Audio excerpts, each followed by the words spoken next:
Баршаңызға сәлем. Бүгін 2 сынып қазақ тілі 5 сабақ. Егер видеоны соңына дейін қарап, лайк басып, комментарий жазып, және де арнаға тіркелуді ұмытпаймыз.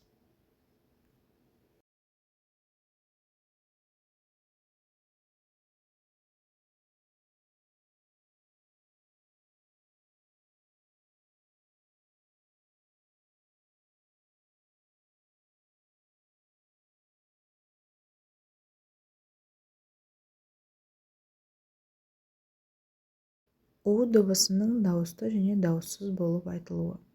Біз бұл тақырыптан мәтіннің мазмұнын анықтауға бағытталған сұрақтар құрастырамыз және де оларға жауап беретін боламыз. 17-ші жаттығу мәтінді түсініп оқы. Дала гүлдері. Ертегі. Далада өсіп тұрған бәйшешек пен бақбақ бір-бірімен таласып қалды. Ең әдемі гүл менмін, ең бірінші өсіп шығып, көктем келгенін хабарлап елді қуантамын, деді бәйшешек. Жоқ, ел мені жақсы көреді, өйткені менің 2 бас киімім бар. Біріншісі жайнаған сары гүл, екіншісі үлпілдеген үкілі бөрік, деді бақбақ қарсыласып. Екеуінің сөзін тыңдап тұрған қарт кісі: таласпаңдар, сендердің екеуің де әдемісіңдер, иістерің де керемет. Екеуің қатар тұрғанда даланы жайнатып, иістерің адамдарға қуаныш сыйлайды, деді. Содан бері бәйшешек пен бақбақ таласпайтын болыпты. Мәтіннің мазмұны бойынша сұрақтар қарастырып, оларға жауап бер. Бірінші, бәйшешек бақбаққа не деді?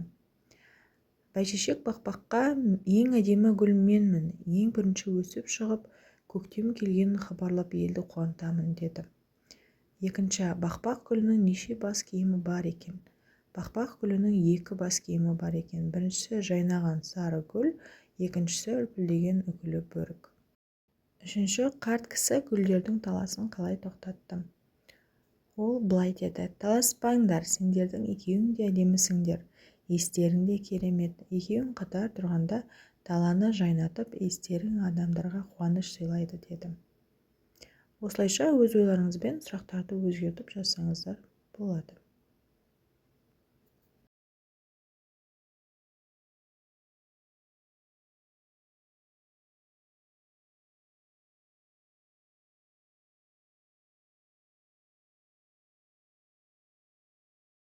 Келесі 18-ші жаттығу. Өлеңді көшіріп жаз. У дыбысы бар сөздердің астын сыз. Халқымызда қыздар көп, иеленген гүл атын. Әпкем аты Раушан, қарындасым Жауқазын. Мұнда у дыбысы бар сөздер Раушан және Жауқазын. У дыбысының дауысты немесе дауыссыз екенін дәлелде. Раушан деген сөзде у дыбысы дауыссыз, себебі оның алдында а дауысты дыбыс тұр. Ал Жауқазын сөзінде бұл жерде де дауыссыз у, себебі удың алдында а дауысты дыбысы жазылып тұр. Келесі 19-ші жаттығу. Суреттегі гүлдермен аттас қыздардың есімдерін тауып көр.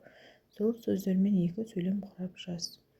Мұнда бізде Раушан және қызғалдақ гүлдері берілген. Енді осы 2 гүл атауын адам атауымен ұқсастырып, соларға сөйлем құрайық. Раушан бүгін кітапханаға барып жаңа кітап алды. Қызғалдақ ән айтудан жарыста 1-ші орынға ие болды. Осылайша өз ойларыңызбен сөйлемдерді өзгертіп жазуларыңызға болады.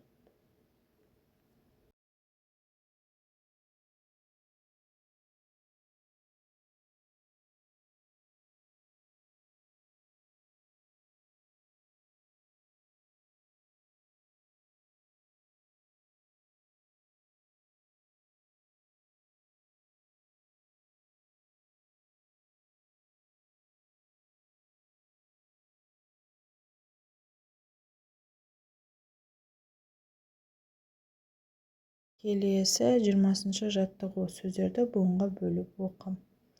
У дыбысы дауысты ма, әлде дауыссыз ба? Дәлелде. Қалаған сөзіңмен сөйлем құрап жаз. Мұнда уыз деген сөзде дауыссыз у, уылдырық деген сөзде дауыссыз у, маждау. Мұнда да дауысты у және дауыссыз у. Себебі сөздің басында тұрған у бізде дауысты болып тұр, ал сөздің соңғы буында тұрған у дауыссыз у болып тұр. Улы мұнда дауысты у болып тұр, себебі сөздің басында келіп тұр. Енді осы жерде улы деген сөзге сөйлем құрастырып жазайық. Далада өсетін кейбір саңырауқұлақтар улы болады.